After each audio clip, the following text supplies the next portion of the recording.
Il s'agit du tunnel de base du col du Brenner. Un point de passage stratégique entre l'Autriche et l'Italie, qui représente l'un des rares points de franchissement des Alpes. Le col du Brenner, perché à 1370 mètres d'altitude, est aujourd'hui le passage le plus bas et le plus fréquenté entre le nord et le sud de la crête principale des Alpes.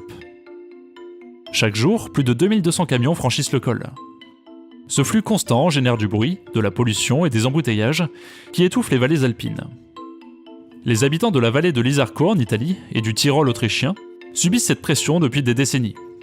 Face à ce constat, l'Autriche et l'Italie ont imaginé une solution radicale. Passer sous la montagne plutôt que par-dessus. Le tunnel de base du Brenner, une fois achevé, deviendra le plus long tunnel ferroviaire du monde avec ses 64 km. Il dépassera même le tunnel de base du Saint-Gothard en Suisse qui mesure 57 km et qui détient actuellement le record.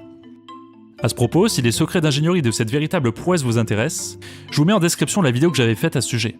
Vous allez voir, c'est très intéressant. Le tunnel du Brenner reliera Fortezza en Italie à Innsbruck en Autriche par une ligne ferroviaire creusée sous les Alpes jusqu'à 1720 mètres sous la montagne. Les trains de voyageurs pourront y circuler à 250 km/h et les trains de fret à